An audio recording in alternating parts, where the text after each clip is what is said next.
দাঁড়ান আঙ্কেল, দাঁড়ান না। দাঁড়াই না। ওই যে দেখো বাজে। এগুলো কি দাঁড়ান।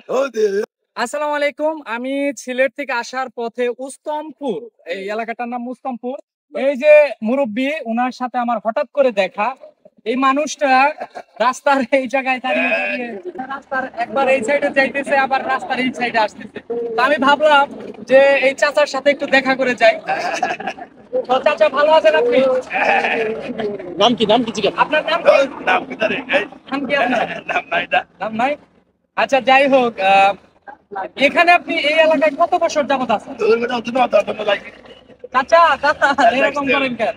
এই বা তুই কি দাঁড়া আছে? না তো করে না। দাঁড়ান আঙ্কেল, দাঁড়ান। দাঁড়াই না। ওই যে দেখো বাজে। এগুলো কি দাঁড়ান। আচ্ছা, এরা কি আপনার এলাকার মানুষ? আরে বাবা আমরা তো সবাই চিনি দেখি। ওই যে যা ওই যে ওই গেছে। আই না দাঁড়ান। এই খারাও পরে করতেছ না তো। আরে কেউ করতে না। হ্যাঁ? দুপুরে খানা দানা করছেন? দুপুরে খাওয়া দাওয়া করছেন? খাই নও দরছি দাও তা খুলে গায় ফির বান্ধ দিবা কইছে এই রাস্তা সাইড ওই যে আসলে এই মানুষটা এই জায়গায় থাকে। আচ্ছা, সমস্যা নাই, আপনি সাবধানে থাকেন।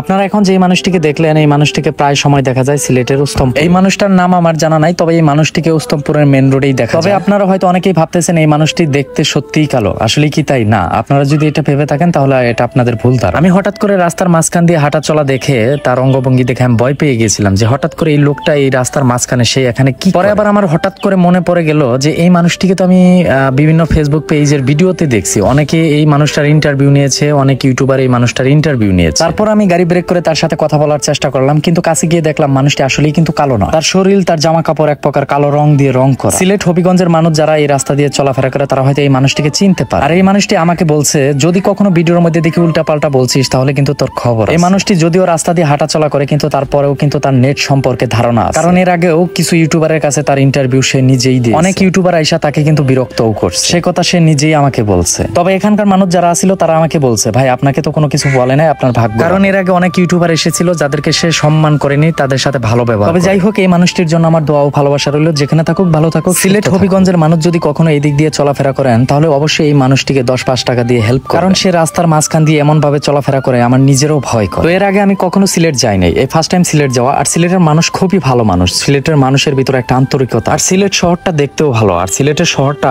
খুবই পরিষ্কার একটা শহর। তো যাই হোক, যে যেখানেই থাকেন ভালো থাকেন, সুস্থ থাকেন, আর আমি মানিক মিয়ার জন্য সবাই দোয়া করবেন। তবে দিন শেষে একটা কথা বলতে চাই, আপনি পৃথিবী ঘুরে দেখবেন, পৃথিবীটাকে চিনতে পারবেন, আর পৃথিবীর মানুষদেরকেও চিনতে। আর এই মানুষটিকে হয়তো সিলেট হবিগঞ্জের মানুষ চিনতে পারবে। আর আমার এই মানুষটির সাথে এই সর্বপ্রথম দেখা, আর আমি এক দেখাতে কখনো তাকে চিনতে পারিনি। হয়তো সিলেট হবিগঞ্জের মানুষ তার সম্পর্কে, তবে সে যেটাই করুক না কেন, হয়তো তার জীবিকার তাগিদেই সে এইভাবে হাঁটাচলা করতেছে, মানুষের কাছে টাকা পয়সা। যদি কেউ হবিগঞ্জের মানুষ এই রাস্তা দিয়ে চলাফেরা করেন, অবশ্যই এই মানুষটিকে 10-5 টাকা দিয়ে হেল্প করবেন।